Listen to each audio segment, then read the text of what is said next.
Hello, everyone, and welcome back to another episode of Seraph Syndrome. Episode 15! Woo! We're getting closer to Yay! 20. But let's get right into the session.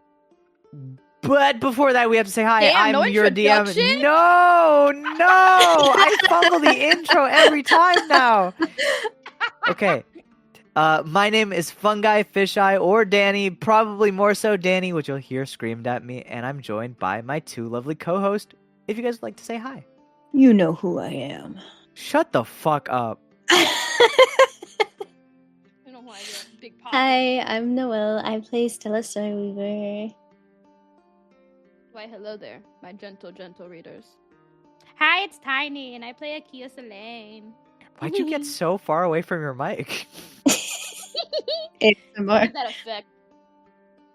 You should probably get closer. You sound very far away. Wah! There we go. And let's get right into the recap. On the last session of Seraph Syndrome, we saw as the party had a tense encounter with a Grim. Stella stood her ground against a Grim, insisting in her goal of capturing the moonlit opal. Akia insisted on helping her out, battling a Grim to aid her first friend. Meanwhile, Gully backed down from this challenge as quickly as it was brought up to him. Stella and Akia had a harrowing exchange with a Grim, both managing to land one hit each. A Grim, meanwhile, slashed relentlessly at the both of them, making sure that each strike was non-lethal. First to go down was Stella. Akia kept the fight going, pleading amidst a flurry of blows, and won in the deafening silence of battle.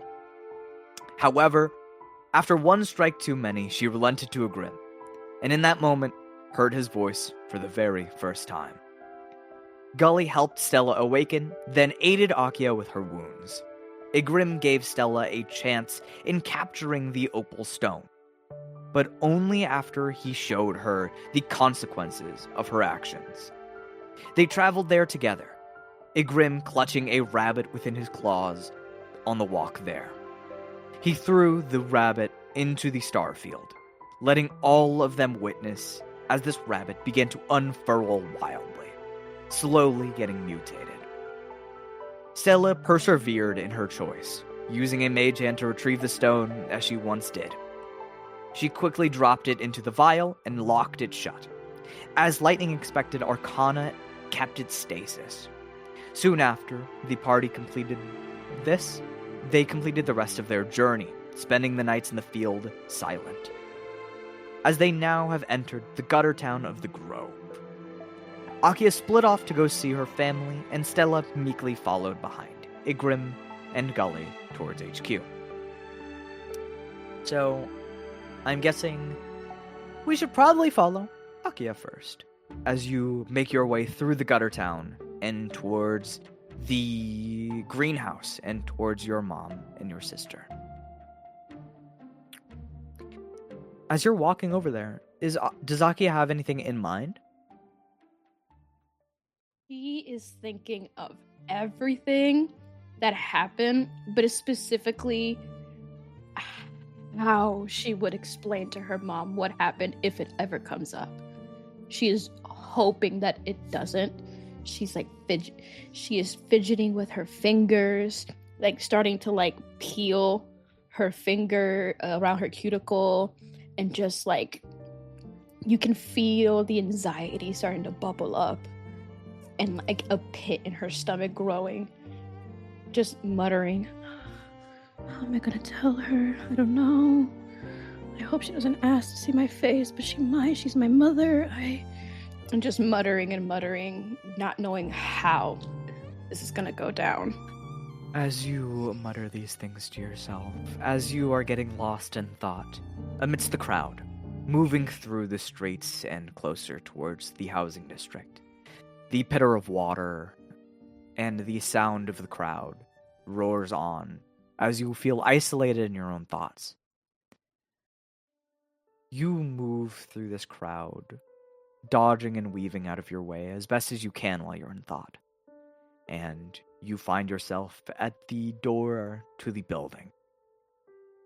You see coming out of that door around this time would be a couple of rib officers holding more people in their, like, by shackles and dragging them out. Some people don't have shackles on, they're just following behind. But you move your way through. As you walk up the stairs to your mother's apartment, you find the familiar door there. She'd probably linger, just staring at that door, contemplating, like, what if she doesn't answer? What if she just doesn't see her, you know? But she promised her she would always see her when she came back. And she'll hesitantly knock on the door. With a great amount of hesitation, your hand lingers over the door, almost hovering over it. But you proceed with willpower to knock on it. With a small knock at the door, you hear footsteps from within, almost hurriedly, and you hear the clatter of the doorknob begin to strike open. The door pulls open with an abruptness, and you are promptly attacked by 2 hugs. One of these hugs right around your thigh, and the other hugging you deeply. Your mother and your sister have come to greet you. Oh, it is Hi, so good to guys. see you. It's wonderful to see you. Your mother continues hugging you, almost swaying side to side a little bit as she holds you in her arms.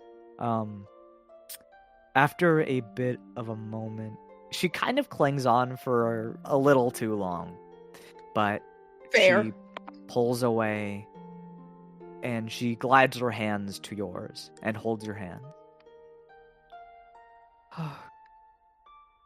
You kept your promise.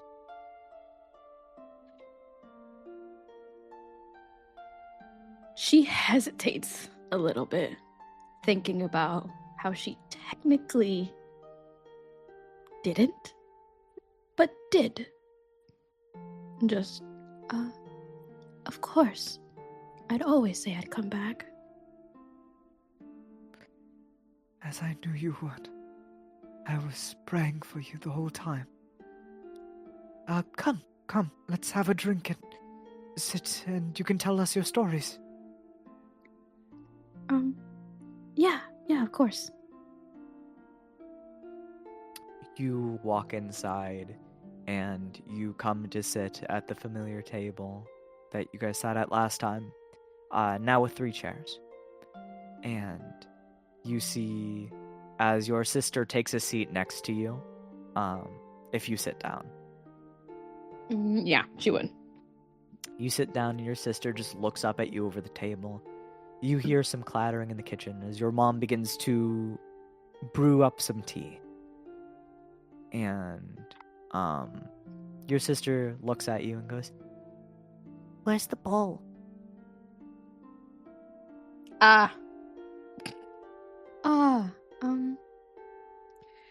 You mean pancake, right? Oh, yes, Pancake. Where's that guy? Yeah, the ball, same thing. He stayed with Stella this time. He wanted to give me privacy to see you guys. Oh, that was nice of him. You could tell him, though, that he could show up anytime he wants. I'll think about that. I'll bring him whenever I come by. I like to dribble him. Oh.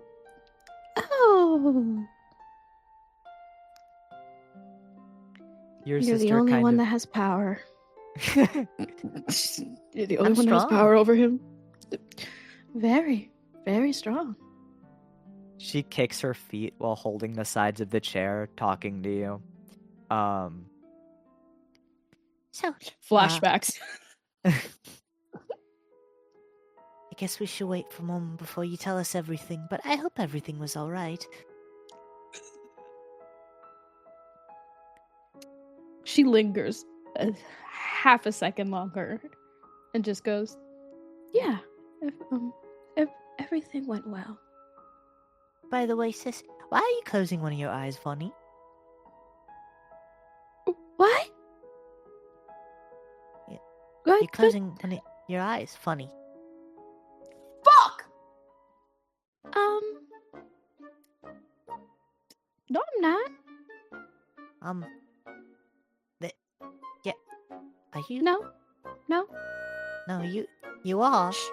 Shh. Are you trying? No. I just have something in my eye, and I'm just keeping it closed. That doesn't make any sense. It makes perfect sense. No. Yes, it does. No. Yes. No. Yes. What? Then clean your eye.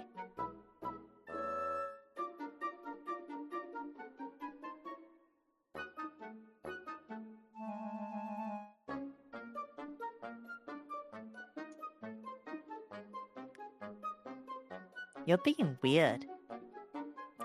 You're being weird. She just like puffs out her cheeks for a second.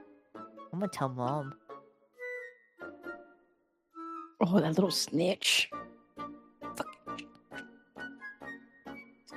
Just don't worry about it. I'm fine. If I'm fine. I'm you fine. promise to bring pancake next time. Fine.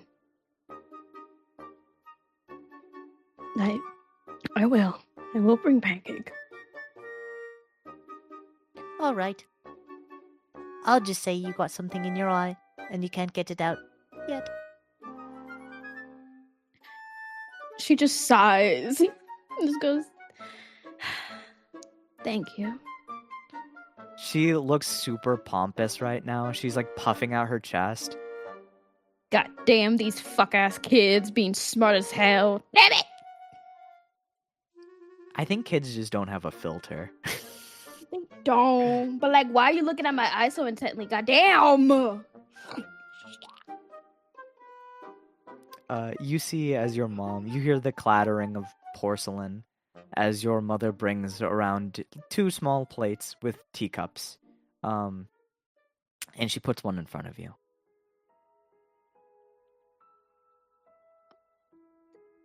Thank you. No problem. I'm glad to have you back. Do tell us all about your journey. She like sits down gently and looks at you.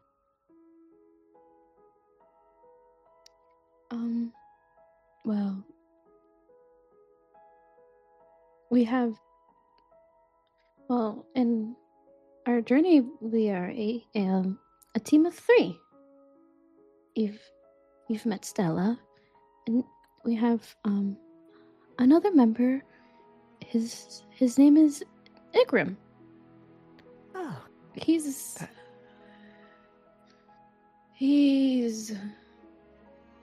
something. something. He wears all armor and has a mask on and refuses to take it off and refuses to speak. I thought you were And it's about to say roughly you had a really crush on old. him. What? You know, you're getting to that age. I thought, you know, now that I've heard a little bit about him, I think you're probably more intimidated. Yes, very. Hmm. He doesn't speak. What about that girl Stella? Are you interested? What? Sorry. I don't know. She's my friend. I hope. I didn't ask her. Oh God, is she my friend? So, no feelings. Good. Understandable. Well, you should probably clear that up with your friend. She gives a little Yeah. like half smile. She's just like, a little "Yeah." smirk. But we had it. Is Calliope around? Calliope is staring at you, listening. She just like kind of just stares at her and then stares back. Kill something. You see Calliope stands up on the chair. You murdered something? Technically, it wasn't me, but I did help out. Very little. I'm not good at this. Was it like a big monster? Was it? I heard there's monsters out there. Was it a big one?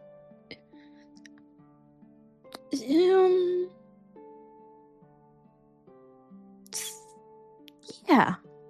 Sorta. You had it all handled, right?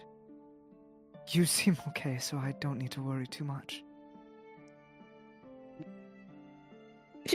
Yeah. I'm fine. I'm gonna roll insight. It all for your it was all mom. handled. Fuck you. Fuck you. That's 14.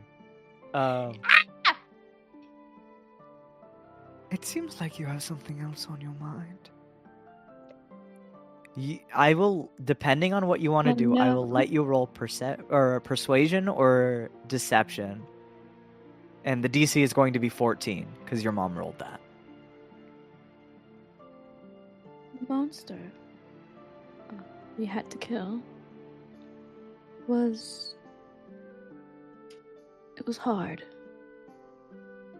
He was a priest of his village, and we found a diary of his, and he spoke so much hope in this world and the gods. And I sort of hesitated a little bit, even though he was coming for our lives. Makes me think they all used to be alive once. Monsters have diaries and go to church?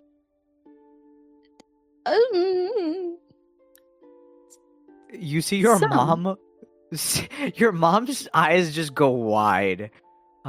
Yes, but also, Akia dear, I'm sorry you had to see that and feel those things.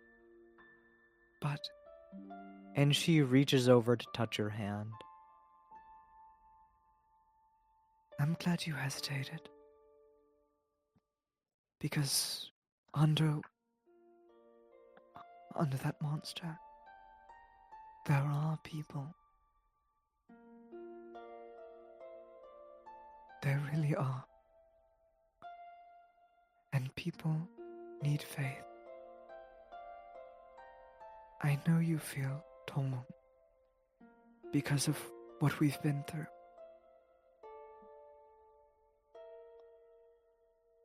But we shouldn't resent the gods for the acts of one man.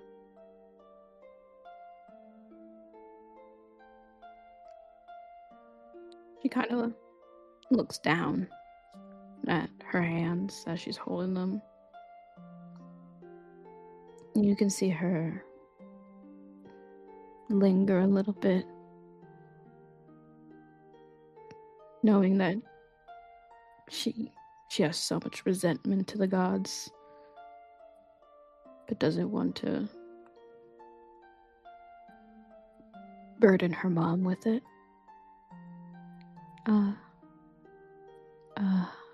Yeah. I know.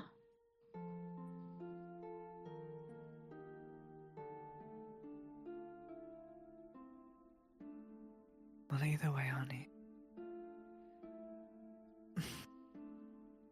She rubs your hand delicately. I'm just glad you've come back. I'm glad you're safe. And I'm glad that monster didn't hurt you. I know you're gonna get roughed up for the job. Your father would tell me stories of how he would have to come back with golden arrows in his back.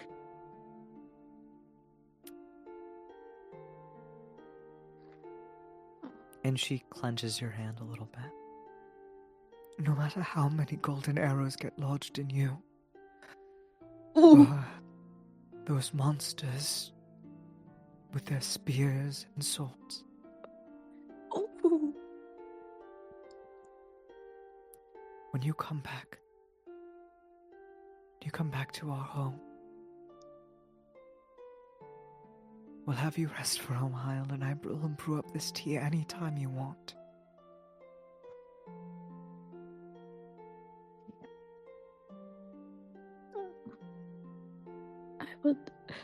I would love that. And she looks dear. at her, and you see her eyes water a little bit. Your mom pulls you in for a hug. She stands up over the table and just gently rests your head on her chest. She rubs your back and your shoulder at the same time. My sweet bee.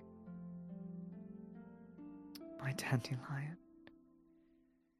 Don't get blown away by the gales. No matter how hard the world will push you, your stem is strong.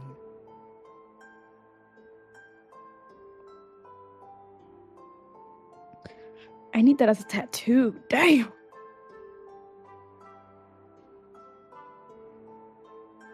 I'll do whatever it takes to come back to you. Both of you. And she'll turn and look at Calliope. Your sister just... You look at her for a moment, and you see she is just, like, hands over face crying, but trying not to make a sound.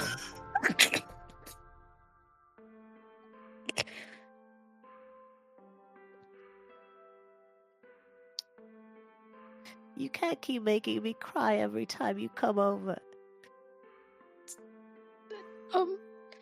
I don't mean to. Sorry.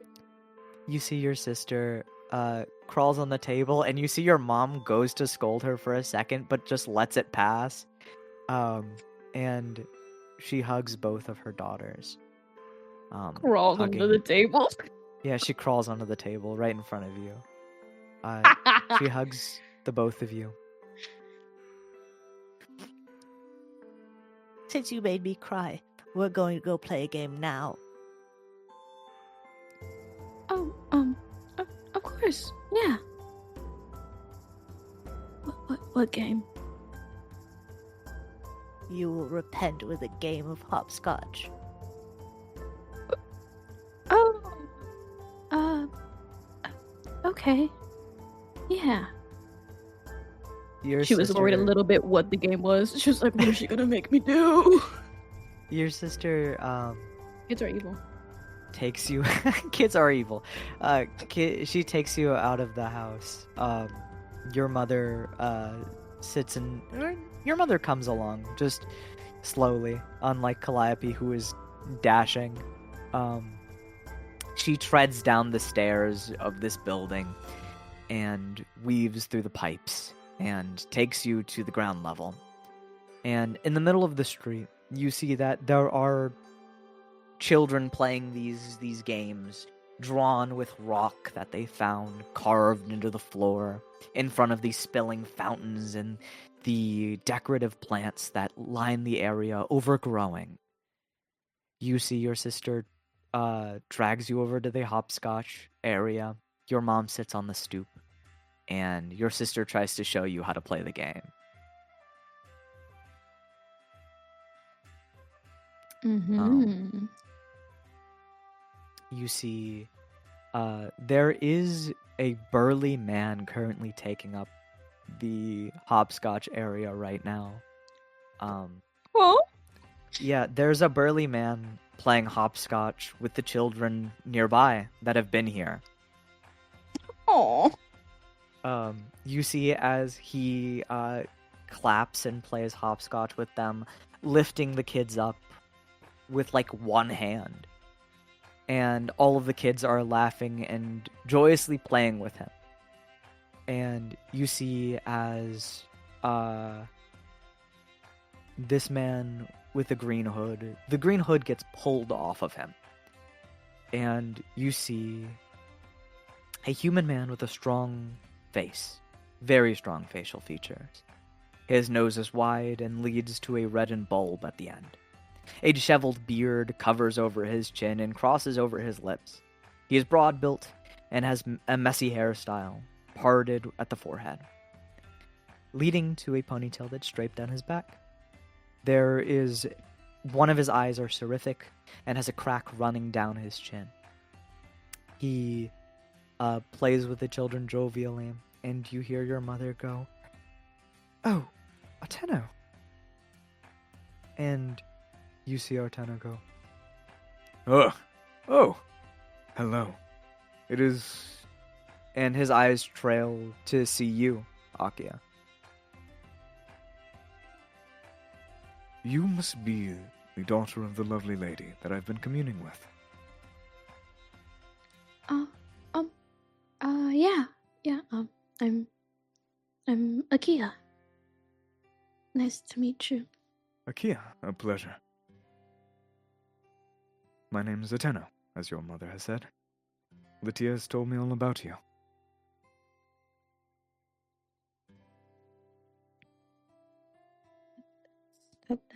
That's good. He stands there puzzled for a moment at your reaction. I'm not doing anything with your mother. And he raises his hands.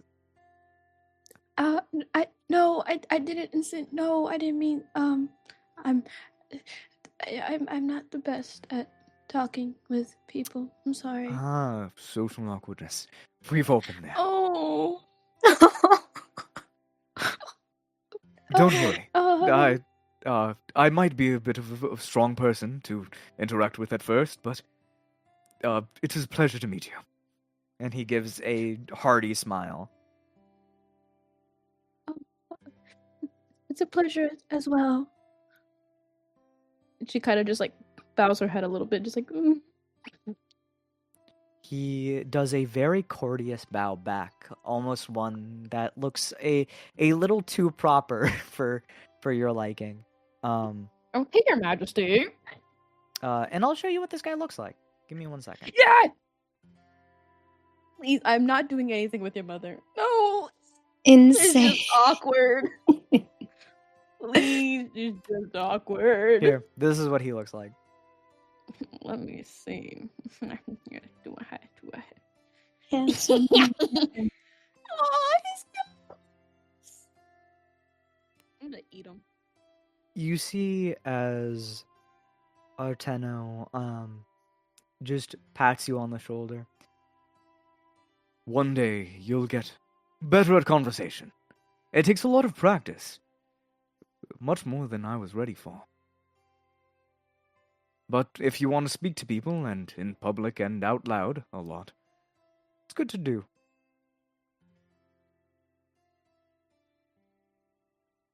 She kind of just widens her eye a little bit when he says out loud and in front of people. She's just like, I mean, you won't have to do that, presumably. Maybe. I see you wear the crest of a bloodletter, and they don't do much talking. Except that one guy I know. What guy? Oh, a cow. I'm very acquainted with your boss. Speaking of, I was supposed to meet him right about. And he looks up. Now. Oh dear. I'm about to say, is he right behind me?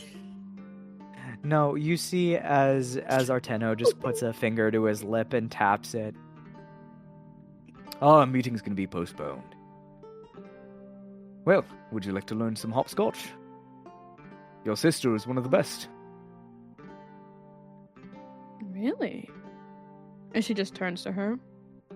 Your sister, hands on hips, looks prideful as hell. Oh, I can imagine it. Yes, I do. Arteno, your sister, and you play some hopscotch for a while. You see as even your mother gets dragged into the game by your sister. She clumsily helps. And you guys spend a bit of time doing that. And Happy family forever, please. happy family forever. At some Please. point during the game, you see as Arteno just kind of I'd say without warning, just vanishes when you take his eye off or your eyes off of him. Hello? You wouldn't notice it, but it seems like he slipped away during your game.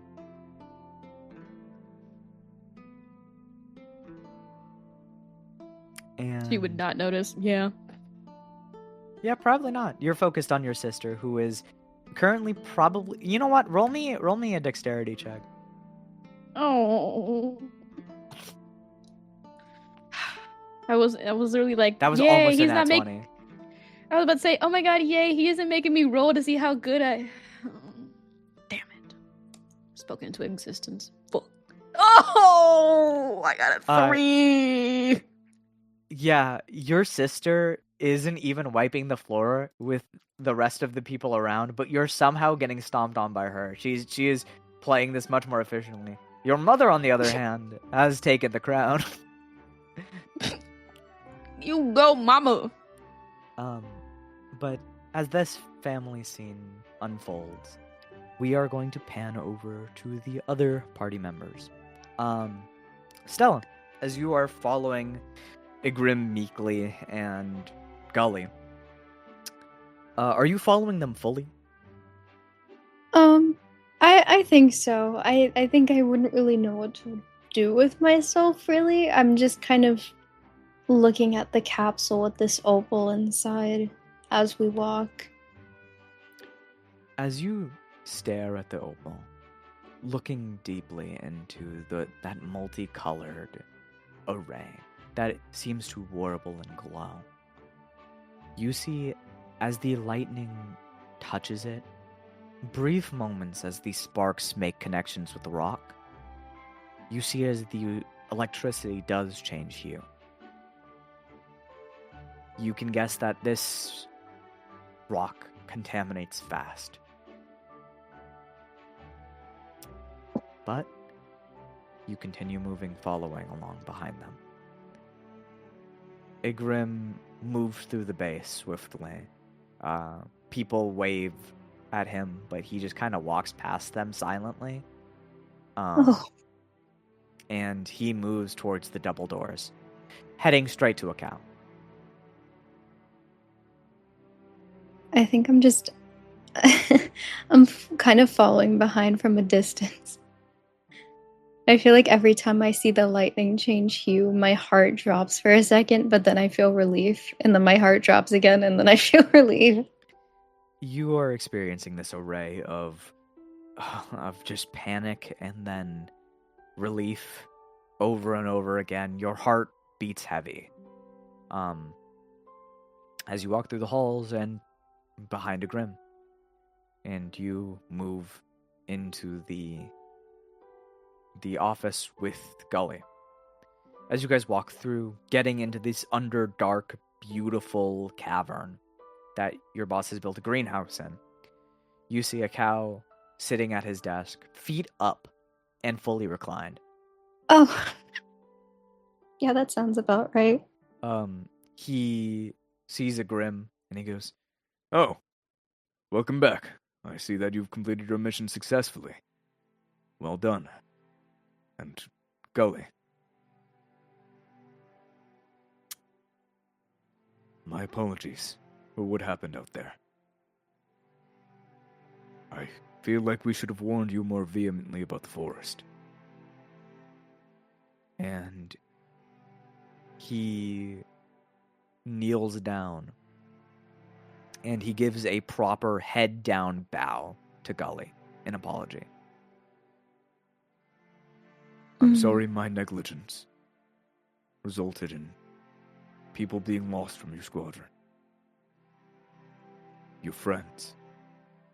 People you loved. People you cared for.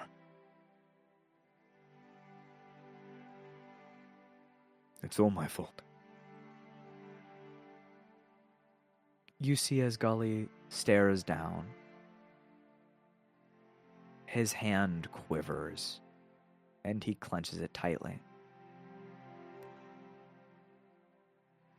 You didn't know about the dangers, sir. You don't have to lie and say you did. Either way, we overstepped.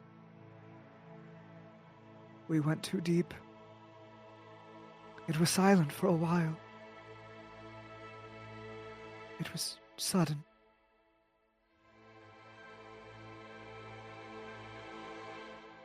However,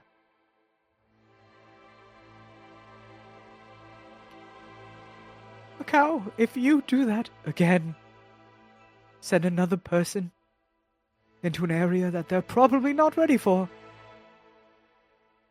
Now that you have that information, you see as Gully's throat trembles, his jaw quivering. I'll knock your lights out. And a Oh cow you just tell him. pauses and then stands up slowly to look Gully in the eyes.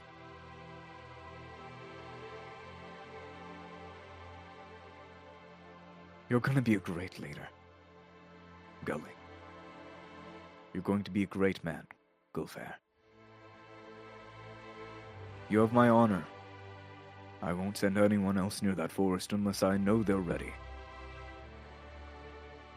I'll have you prep some paperwork and tell me exactly about the threat you found. Once you've gotten all calmed down. And he puts a hand on Gully's shoulder.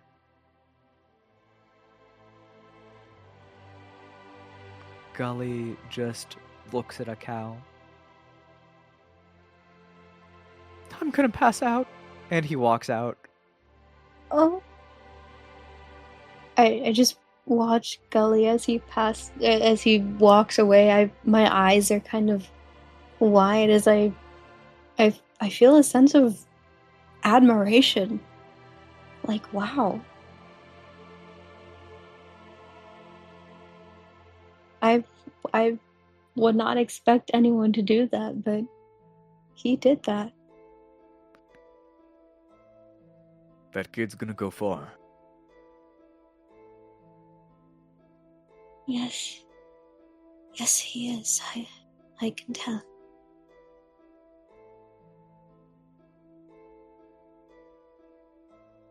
A cow turns to you, Stella. What the fuck is that? Oh! Oh! Oh! Oh.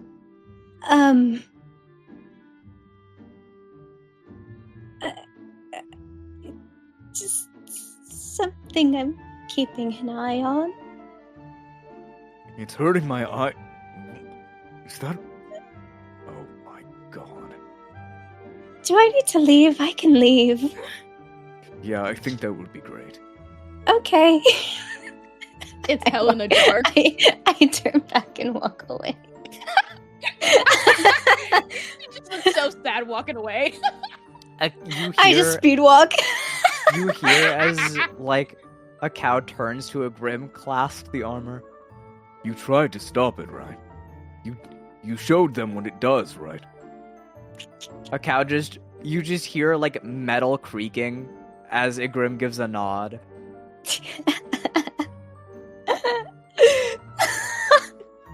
He met his speaking Oh. quota for the year. I feel a sense of dread. His speaking quota, yeah. For the next 50 sessions. Yeah, that's enough talking. Igrim, you Oh. have to get them to throw that out. You hear another metallic sound as he shrugs.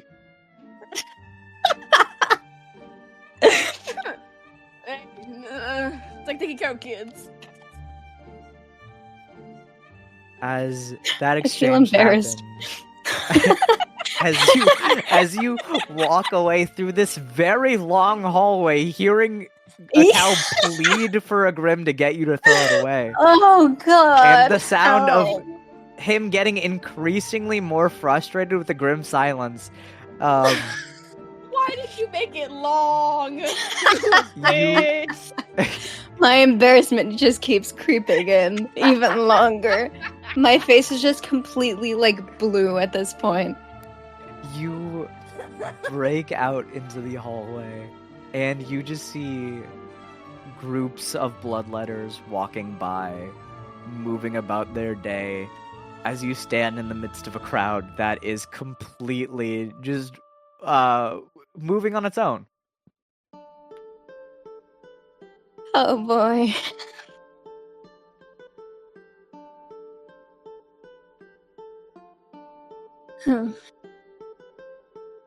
Awkward. I just kind of look around for a minute at the people around me. Is Gully already like fully gone? You could try finding him if you want to. I don't know how much he would also want to be near this thing I'm holding in my hands. You see passively as people are walking past you specifically, they just like their eyes go wide and they distance themselves like you have COVID. They're like, what the fuck is wrong with this girl? Avoidance simulator. You're Pretty gonna be much. the number one weirdo. Number one weirdo of the bloodletters now. Oh god.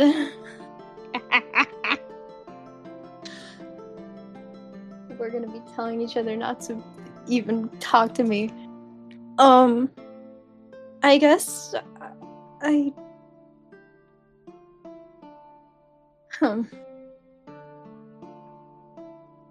I think I'll let Gully get some rest.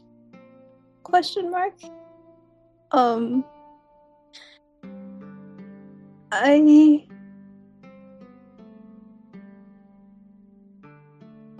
Part of me is a little tempted to stop at the letter. But after these multiple encounters, I don't know if I should be around anyone right now. What does Stella choose to do? Unless she's just standing there.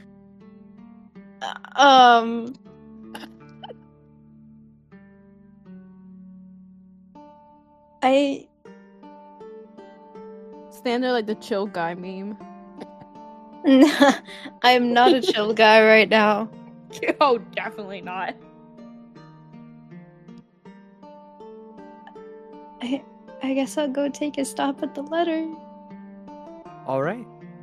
As you go into the letter's headquarters, I'm guessing you instantly just prick your fingers, unless you want to wait for someone to do it. No, I you- felt worse. You prick your finger, and you walk in, and as the door shuts behind you, you see there is no one at the attending desk. Normally Joel Ray would be there, but she's not right now. So where are you going within these halls? You have the library, the testing facility, the subject chambers, and the catacombs. Are there many people in here, like, at all right now? You see that there are some people of the letters just walking around. Most people seem to be engrossed in their own conversations or in study. Mm-hmm. Yeah. You see as like scientists carrying ampules from the library, carrying like notebooks and like research books. Hmm.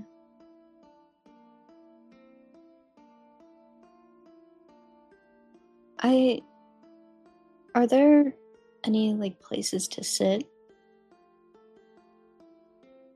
around Uh, here?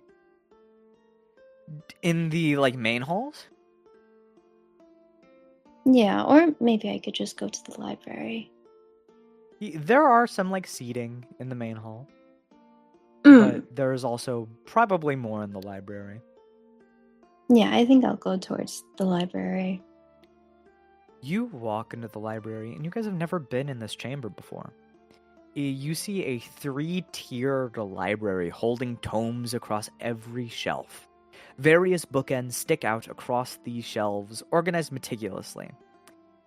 You see that there are like wooden panels and bookshelves that hold everything together, and red carpets that weave in and around the shelves with golden accents across their surface. You see that oil lamps shed dim orange light across the entirety of the facility, and those brass pipes that snake their way through everywhere have made their way within here too. You see there is even a grand globe of Rowlern that spins softly, shining with golden hues. I look around and admire the surroundings. My eyes widening as I look around. Very fascinated with the area.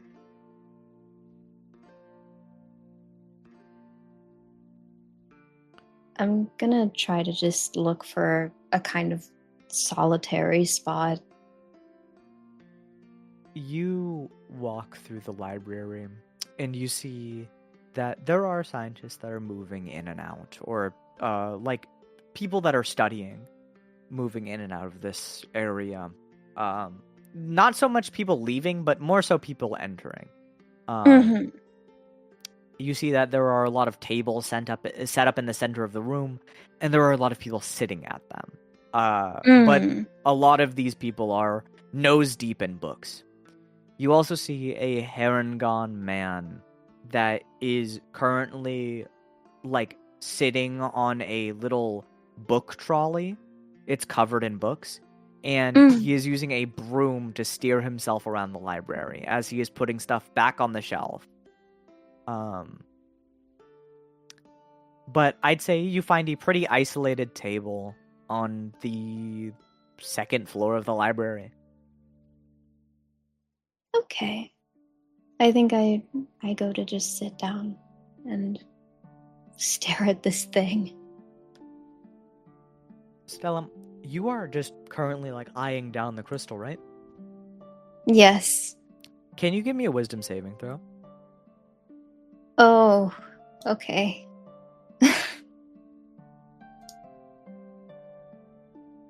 That's an 11. An 11. Mm-hmm.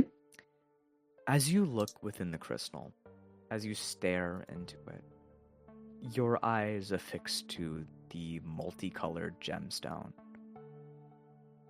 You see within thousands of incomprehensible colors swirling together. If you tried to give a name to any of these colors, you couldn't. They hurt your mind to think about.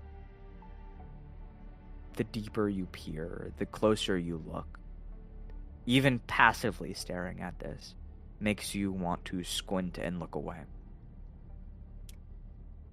You feel as you are seeing things distant and far. Things that you don't think you could perceive, but you are perceiving them.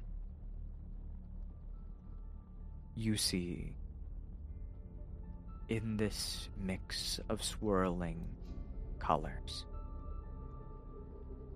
it almost feels as if you see veins snaking through the universe. distant galaxies, far off stars,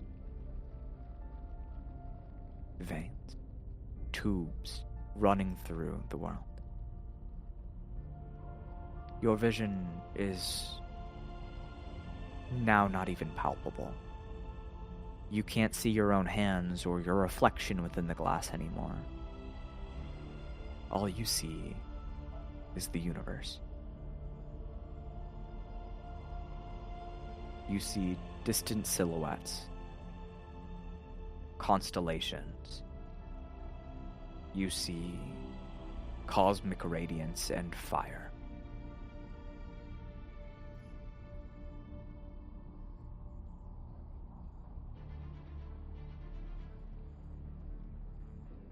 I feel bewildered by this. It's almost a wondrous thing to be able to see this for myself, but also horrifying. Stella, you have never felt so small.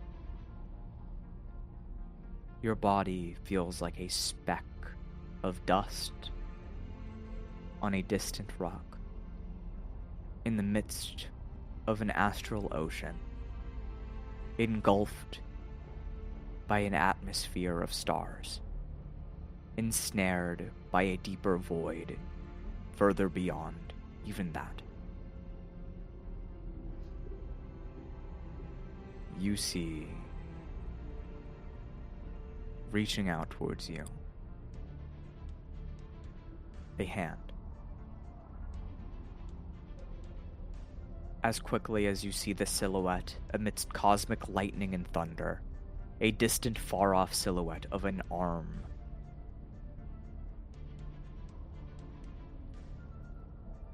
You are struck back to your body, panting and heaving, as you are gonna gain a point of exhaustion.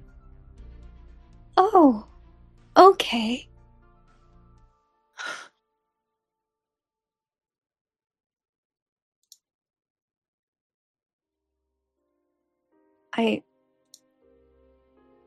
As I'm back in my own body, I'm just panting and sweating, and I blink for a second just to make sure everything is real, and I just look around at the surroundings. You look around at your surroundings. It feels like you have eye floaters, those distant things that are like perpetually ingrained in your eye. What it looks like after you stare at something bright for long. You can see those all around your visions, but in constellations that feel recognizable to you. Constellations that you've etched out into your own sheets, into your own star maps, into your own cloth. You feel a distant ring in your ear. As your senses slowly begin coming to you.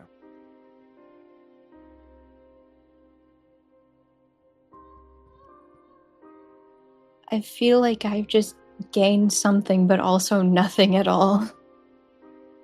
I kind of am a little scared to look back at it. I don't know what that could have been. The hand, was it the same hand as the first time?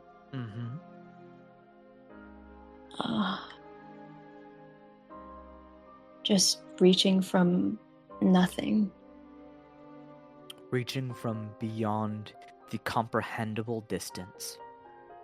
But its size being so great from that far feels like the universe is cradled within its palms.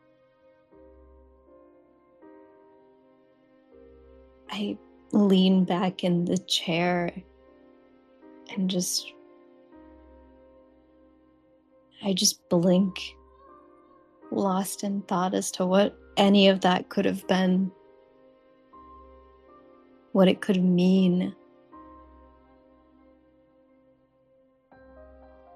What is this thing?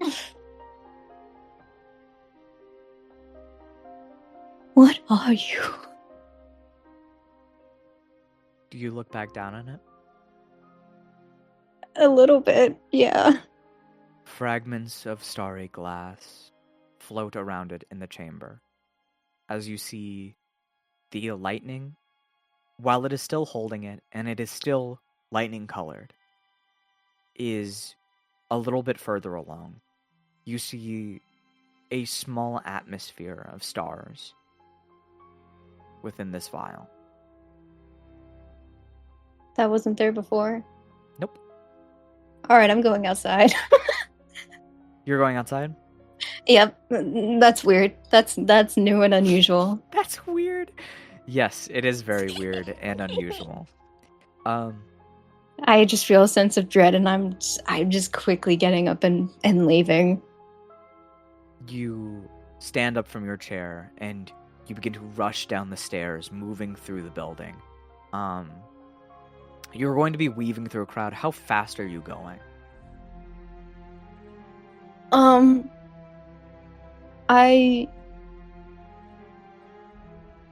think I can see that the lightning is still kind of containing it, so I'm not completely sprinting, but definitely walking fast. You speed walk down the library steps, past the Haragon that is currently riding a library cart and putting books on the shelf.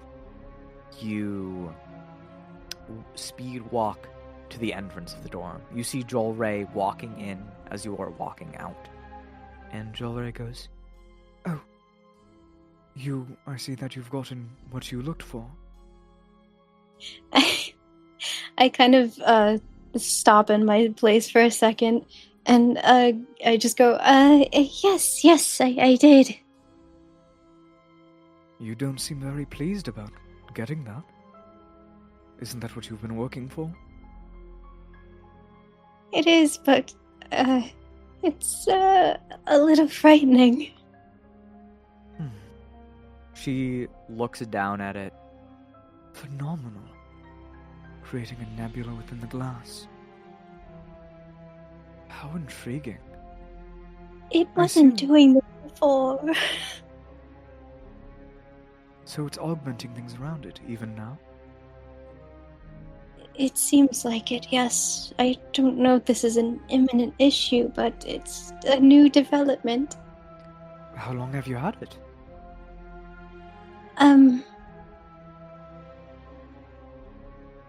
About a day.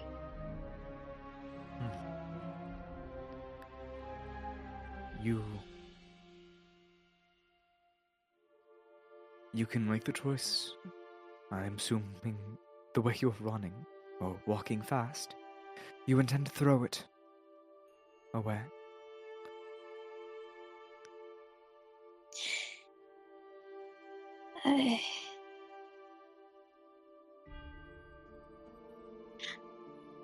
I've been looking at it for as long as I could, and all I've seen are incomprehensible things beyond my own imagination. I see. I see the image of this hand reaching out towards me, and I kind of motion with my own hand reaching towards my own face. So it induces hallucinations within the viewer. Or perhaps a scrying effect. That is interesting. What you do with it is your own intention. But you can study it as far as you want. Don't let me stop you. And Joel Ray steps out of the way to let you go through. Thank you. And I give her a nod as I keep going. You continue to step through the chamber of the letters closing behind you, and you move towards the outdoors. You have to walk through the gutter town, meandering through the crowd, but you're being careful at the same time. I'm gonna have you make an acrobatics check because you're still going fast, and this is now a bustling street. The second you leave Gate. Or not the second, but like after you leave Gate's mouth and move through those corridors, you are in the middle of the bustle of the grove Yeah. during the day. So, acrobatics check, please. Alright. I'm still a little hesitant as to if I really want to throw it away, but I don't want to risk anything happening. That's a 12. With a 12, you weave and bob your way through the crowd, moving as precisely as you can, as swiftly as you can, and you make it to the front gate. You see as the guard gestures for you to show them your quartz. Oh, I pull out the quartz. You pull out the quartz. You see as they hover their hand over it, and they give you the all good. The vault gate creaks open with a loud metallic squeak. The people around you turn to look at you, and you walk outwards into the open nature.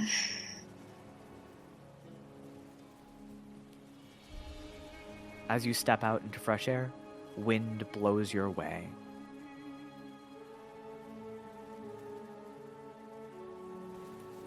You see as the vault gate begins to close. What do you do, Stella? I feel a slight bit of relief as I feel the wind hit me, and I just let out an exhale. I look back down towards the opal to see if anything is changing or if it's still the same as before. You see as mainly the chamber is being filled slowly with that astral projection of the universe. Slowly this gas is kind of filling the tank.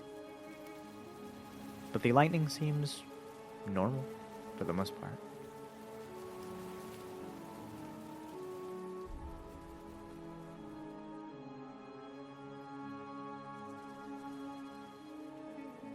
I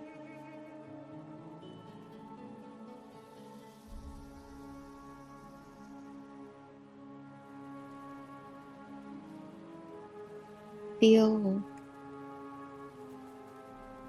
these contradicting thoughts going through my brain. Like, maybe it would be better if I just didn't have this. And it could be safer for everyone and myself. But also, this is the closest I've gotten to even being able to slightly figure out how to restore Kirin to what it once was.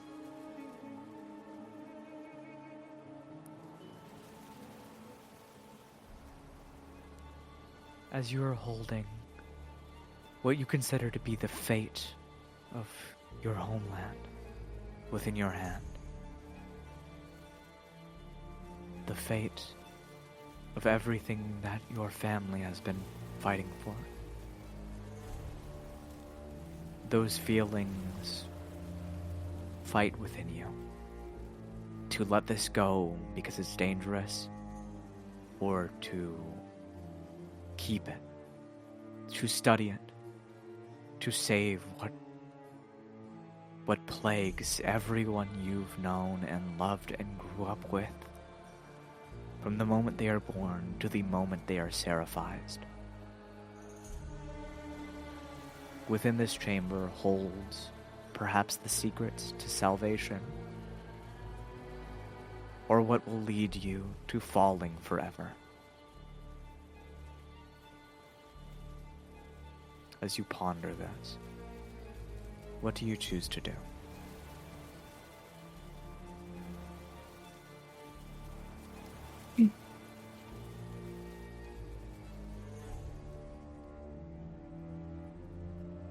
I gulp, looking at this opal.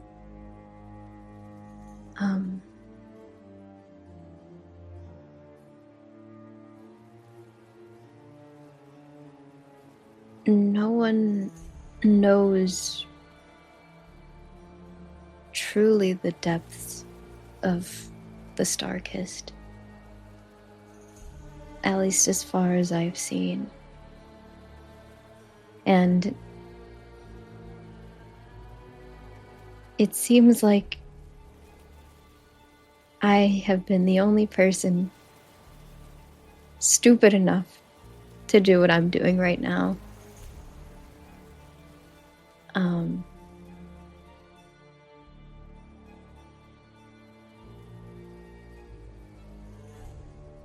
I kind of look up at the sky for a moment.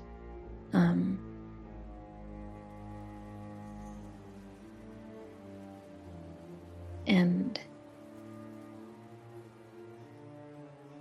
I kind of just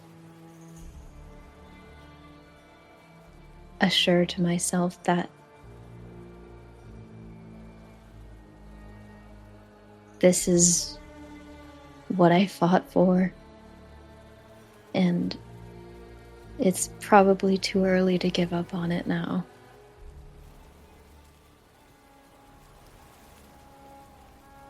And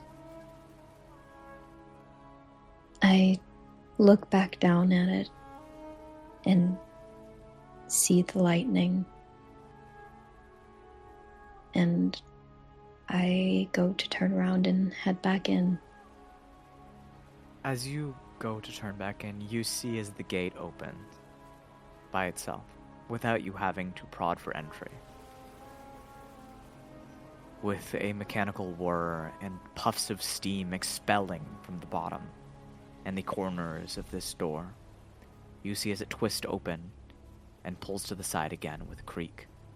And you see as Calcum steps onto the metal and goes, "What the fuck are you doing? You better not be trying to throw that shit away."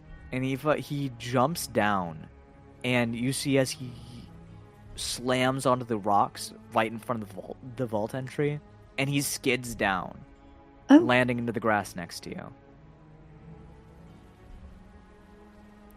Now, by my hypothesis, here's what we're gonna have to do. Joel Ray told me you were looking confused about this, and that you were ready to give up. I can see that's probably changed by now. But I'm still gonna help you out. So we can be stupid together, alright? I give him a smile and just nod. Thank you. Alright, no problem. Just get ready to do something exceedingly stupid. Gotcha. All right. From my understanding, and what I already told you, I did some deeper thinking. And it seems like this fucking crystal turns everything around it to stars. Or whatever the fucking thing is. So, all we's gotta do is crack it open. You gotta go in with your mage hand and hold the crystal while it vents out, and I'll click the thing back in so the lightning starts again. Sound good? Huh. Well, alright. Anything that could possibly work, I'll do it. It even turns air into the Star-Kissed region, I suppose. That's why it's got all that hovering star shit above it. So if we do that, it should prolong the container. Now you won't be able to get me to do this shit again. But at least hold on a few more days. Maybe crack it open once in a while yourself. Vent it out. Get new air in there. Alright. I can do that. And you see as Calcum grabs the container from you and goes to unscrew it. I Um, summon my mage hand. all right, roll me. We're gonna roll 2 sleight of hand checks. I'm going to roll Calcum's. He is going to get a +5 to this. All right. Okay. Go, guys, go! Go, guys, go! So that's a 14 from Calcum. Oh, Now okay. you roll me yours. You can roll me a sleight of hand or Arcana check again. Sleight of hand or arcana. Okay. Come on. 17. Beautiful. Oh, You see- delicious. As Calcum unscrews the cap, pops it enough for the air to come out, you see as the lightning stops, you rush the hand in as this starry aura comes pooling out of it. You see as you grab the crystal, holding it in midair, long enough for all of this starry gas to come out, and you close it shut again, dropping the crystal and unsummoning your mage hand successfully. The lightning starts up again, and the crystal is held within place.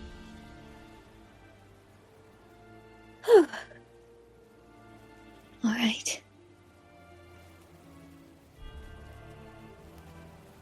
Oh god, never make me do that shit again. All right. I won't. No worries. But thank you for the help. No, fuck off. And Eh. he goes up, handing you the container and walking away, rubbing the back of his head. Okay, he's a tsundere. Just a little. I give him a little wave as he walks away. You remember what Joel Ray said about him? That he has a secret heart of gold. Mm-hmm. See, I am right. You wave at him, letting him go. And you follow behind, I assume. Yes. You follow behind with new information on how to handle this crystal Whew, from I one feel ballsy so much better. artificer.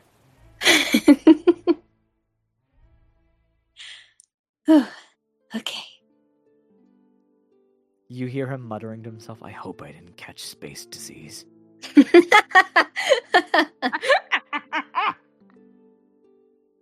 Fuck. how close am I to him still? As the door's opening, you can stand right behind him. It's okay, I'm sure you're fine. I experienced hallucinations. What? You fucking what? Stella. Oh, baby. That's okay. God, go see a fucking cleric.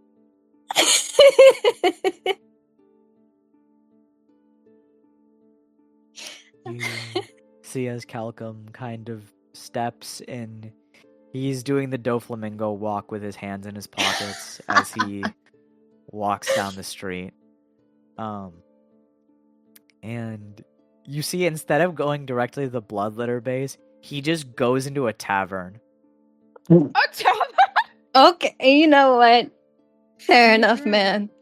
Me too. Fair enough. Stella, go get a drink. Come get a drink.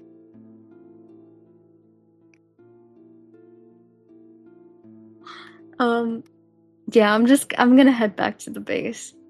You head back to the base, walking in. Gate greets you as he opens up, letting you in. You see as you walk in, Gate's tongue trembles because you holding the vial. His tongue? It's okay, Yeah. I get it. You better hold that carefully. I don't want that to drop inside. Of me. No, I won't, I promise. Probably will taste yucky. I didn't know I could have a gag reflex. Oh, this poor boy.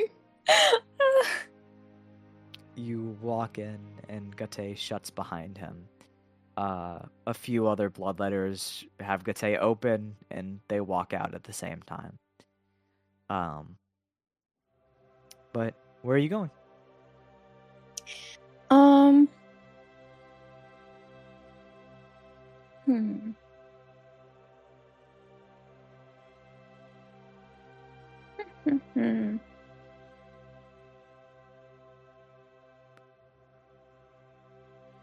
I While you guess. decide, Yeah. we'll cut back to Akia. As you have finished playing some games with your sister, your mom coming out on top and then sitting on the stoop watching you guys, playing with the neighborhood kids, what do you do? As I think you decide that you've played enough. I feel like she'll just see and then just watch them play.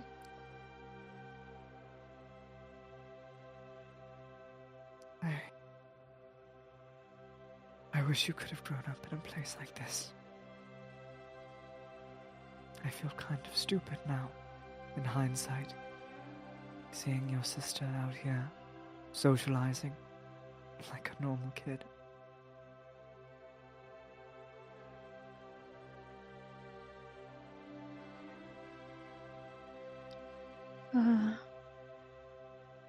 Uh-huh.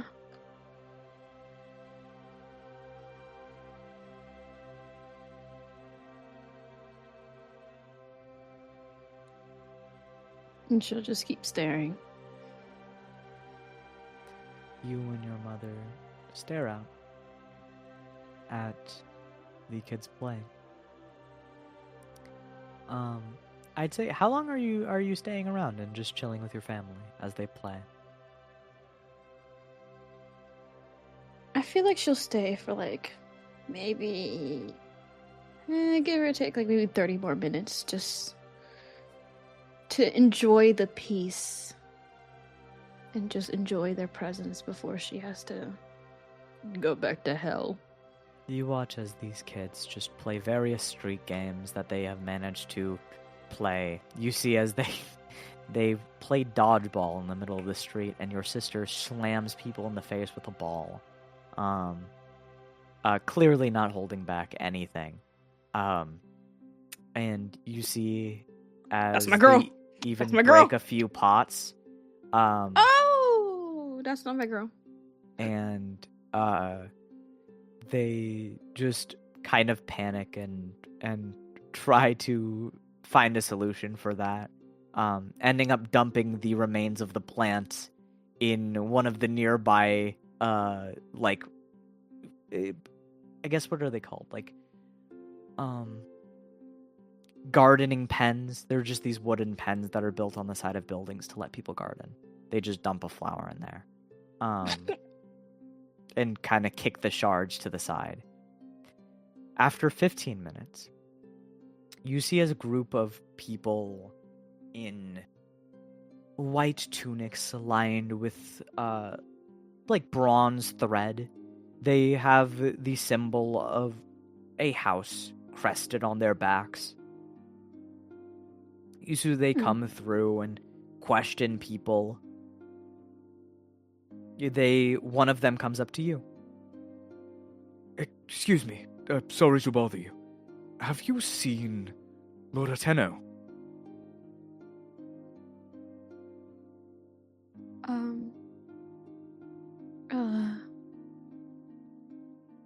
She takes a second to remember who that is. Arteno was the guy that was playing with you. At least that's the only Arteno that you've known. Yeah, she'll be like, the guy with like the red nose? That is our Sir Arteno, yes. He was playing with the kids a little while ago and was playing with us, but it looks like he kind of slipped away. He said he had a meeting with the boss of the Bloodletters, my boss. Oh, that fool. You see as this person scrunches up their nose and rubs the bridge of it, you see the symbol a little closer. It's the symbol of a white rose and a golden thumb. And they begin to move in the direction of the base. I feel like she'll like turn to her mom and be like, maybe I should go now.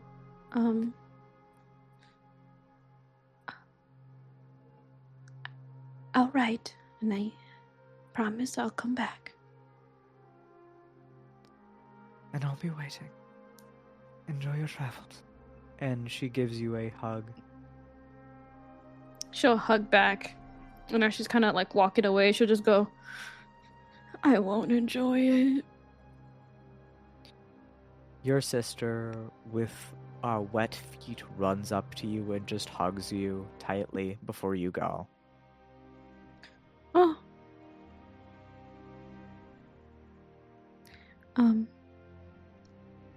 I'll be going now, Calliope.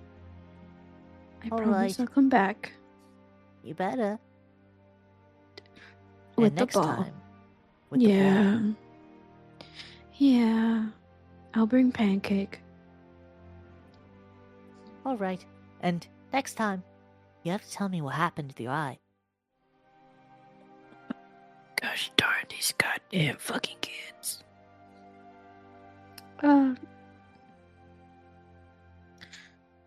Maybe. We'll take that as a definitely. And she gives you a thumbs up. She flicks her forehead and starts walking away fast. Ow! She sits there rubbing her forehead a little bit as you lose her in the crowd. And you move out of the greenhouse and towards the base.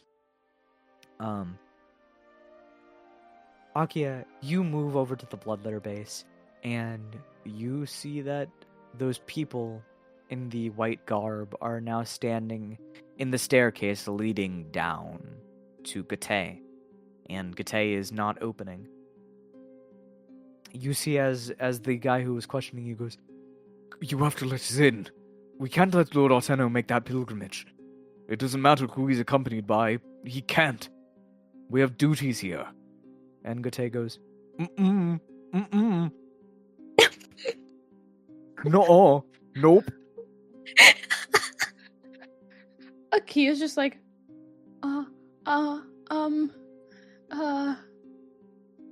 excuse me? Sorry for being in your way.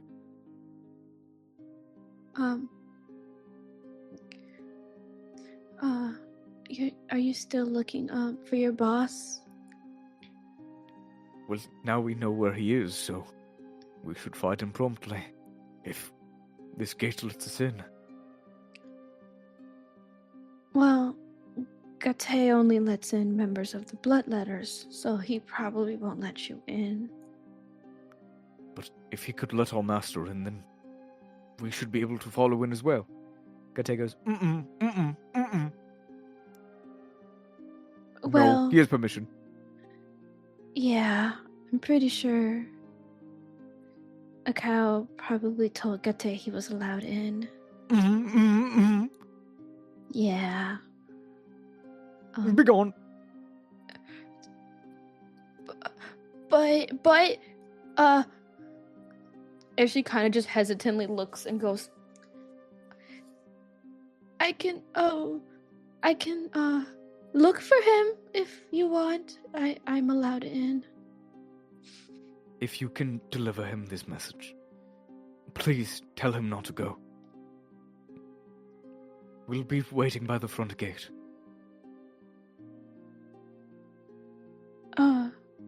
Just not to go? Anything else? Pursuit of rumors is folly at best. It doesn't matter what he's heard. He shouldn't go check things up on himself. He could send one of us. That is all. Okay. I'll do my best to find him and I'll let him know. Thank He's you probably for at my doing boss's this. office. Thank you for doing us this great service. And he bows. Oh, of, of, of course, yeah. And she kind of like awkwardly bows. You bow a little, and they begin to walk out, and Gote goes, "Yeah, that's right. Go away. Yep, go on." Fools think they could enter Great Gote. And you see Gote opens his mouth. Welcome back. Thank you, Gete. You did a great job. And she kind of just pats the wall or whatever. I am the Great Gate Gote, keeper Mm-hmm. of the blood letters. And she'll just walk in. And she'll just be muttering herself like, what have I done? I shouldn't have involved myself with this. You walk inwards, Oh. lamenting about your decision, continuing inwards. And She's like, why? I'd say at that point, you see Stella. As she's like lamenting and just muttering to herself, she'll just look up and be like, Stella! Oh, hello, Akia. Hello. And as she's like walking towards her, she'll just stop and then she'll look so worried and be like, do you still have that thing? Oh, yes, I do. Oh.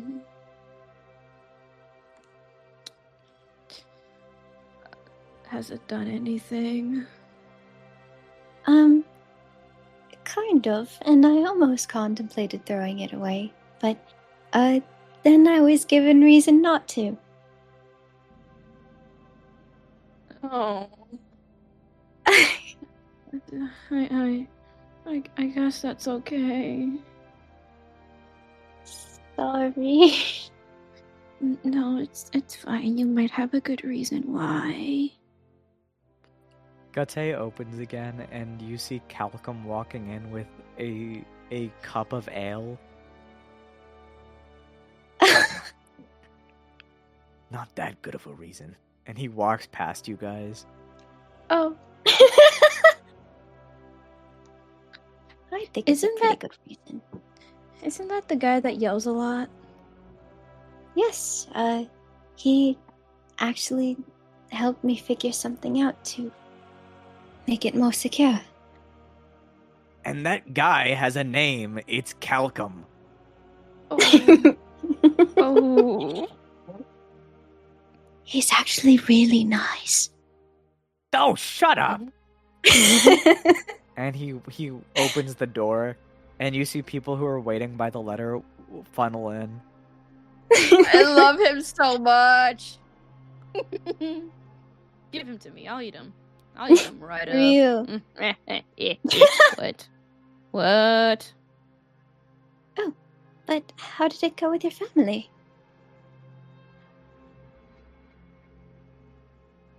Better than I expected.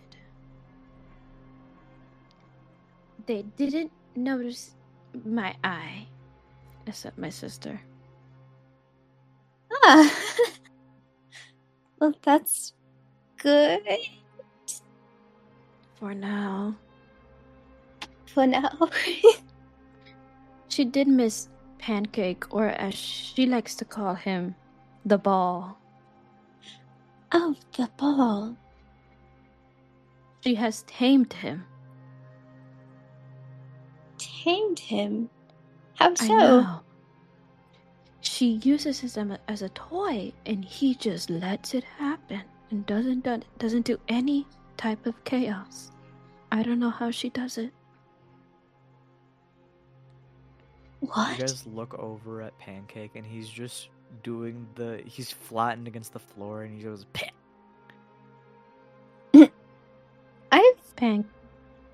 I've seen Akia's sister before, right? I believe so, yes. Yeah. That little one. How intriguing. I don't know how. Maybe Pancake is just fond of children.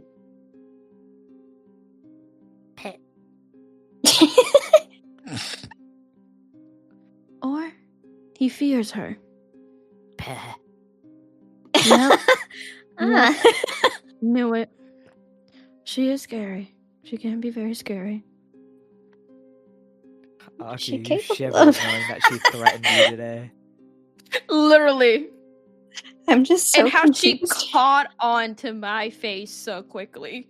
She shivered down her spine.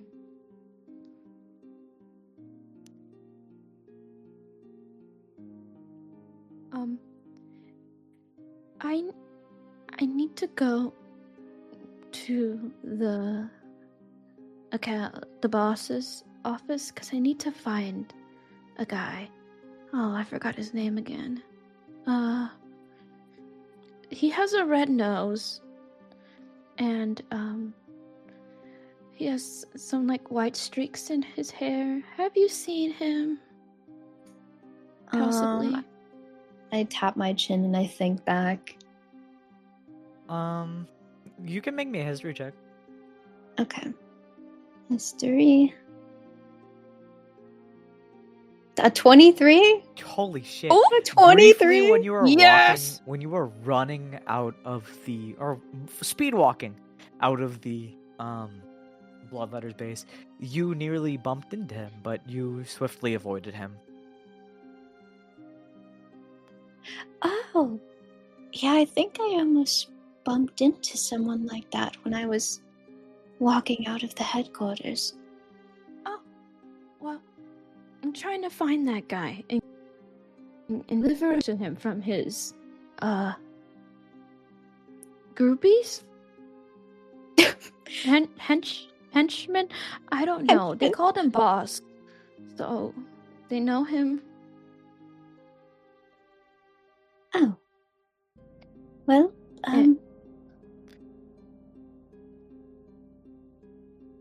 He said he What? had a meeting with our boss, so I'm guessing he's at his office. Hopefully. Oh. Yeah, that would make sense. I could come with you if you would like. Please. Okay. At a safe distance. Yeah, I don't like that jar. I know. I saw things, but I think it's still worth looking into. But let's go find that man. You guys move towards the boss's office again, opening the heaving doors that block the entry into it. You walk through these halls with gushing waters and vibrant plant life, and you see within Arteno talking casually with a cow. You just hear them having chatter about, and you would hear this part. It doesn't have to be your best members or anything. I would just like an escort towards the gutter town of the Mesa.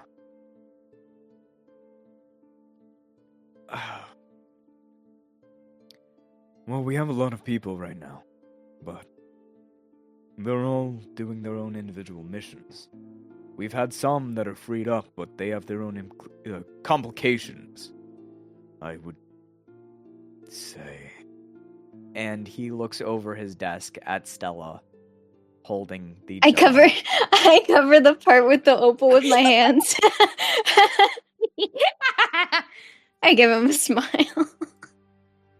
Covering over it does not excuse the fact that that thing is dangerous as hell.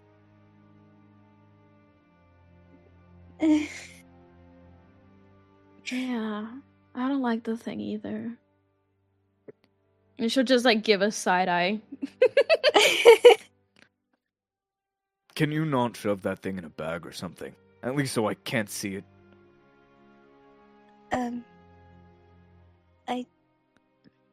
She just shoves it behind her. Just put it She behind just my turns around. back. He just lets out a deep sigh. Well, Lieutenant, these would be two of the people that would accompany you, if you so desire that. That's the name. I tilt my head a little bit. Anteno. Sorry.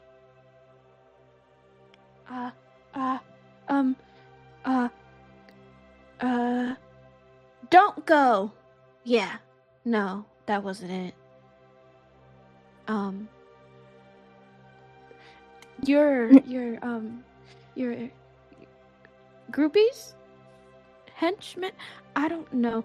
They told me to tell you to not go somewhere. I don't know where, but somewhere. As you say groupies, he kind of squints for a second and like furrows his eyebrows. Groupies? Oh, you must have met my... I suppose they're groupies. They're more so servants, but that is none of my business. They told you not to go, or told me not to go. Yeah. Well, I won't be listening to them. Oh. Oh. She just like Well- looks down and then mutters to herself like, I failed. No. Sorry, guys. Well, it is a pleasure to meet you again, first. And secondly, I would like for you both to escort me to the Mesa. The what? The Makarka Mesa. We're going to go to the gutter town of the Crags within. Have I been near there before? Yeah. History check. History check. Okay. I know Akia hasn't, so she looks utterly confused. She's just like 14. nodding, but you can clearly tell she does not know what he's talking about. 14.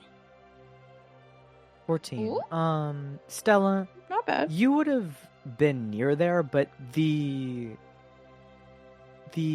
Star Druids would never have made a turn into the Mesa. That place is kind of inhospitable. It's not the kindest place to be, but there are civilizations within. Something.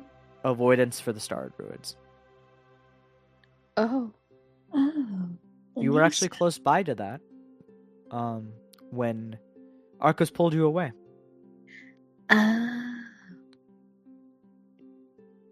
Ah.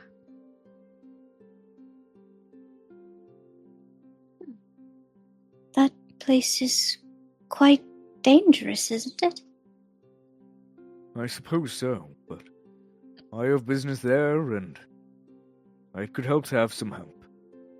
If a cow says he has a lot of men busy, or at least capable people, well, I'll take what I can get. Oh. What did he mean by this?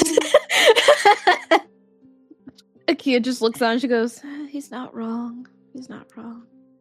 To be fair, We have the Grim. he's that was capable. the saving grace. Absolutely. We do have a grim, yes. Yes. If Could be anything, better. the Grim is the main reason why I'm asking for their help Oh. instead of anyone else. Thanks. I No could problem. tap the jar with my hands. Well, Akia just fidgets and just like, yeah. if this Grim is strong enough to help us ferry our weight, then so be it. I would humbly ask you to escort me. You will be paid handsomely.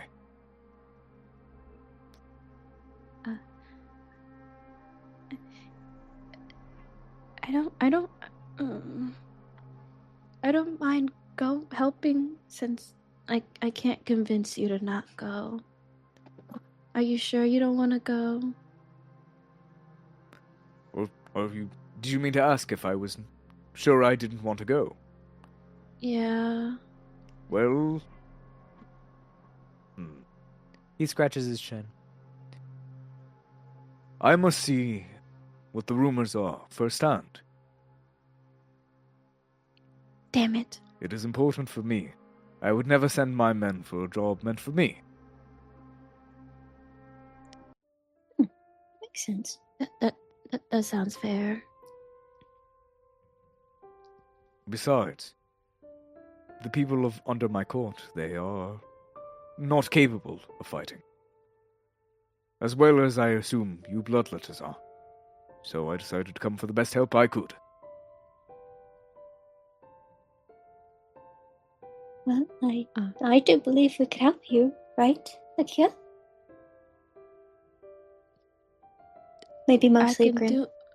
Yeah, we can do our best, but rely more on a Grim. Yeah. Very strong, a little scary. Sounds exactly like the firepower we need. Very scary. Warning, he doesn't talk Well, at all. I am one for conversating, so that is a bit of a hamper on things. But it is none the matter. He'll nod and shake his head. And maybe he'll give you a thumbs up. Sounds like just enough. He puts a hand on both of your shoulders. Oh. The reason we are going is because, within the crags, I have heard tale from my fleet of messengers. There's a cure found there. Oh, A cure A unlike cure? no other. you don't say. It seems to be highly confidential, and I probably shouldn't have told you, but well, Oh. doesn't matter that much. If you're coming with me, you'll see for yourself. It appears there's an entire bubble around the Makaraka Mesa. It dissipates the syndrome. And as he Oh. says that, that is where we will end today's session.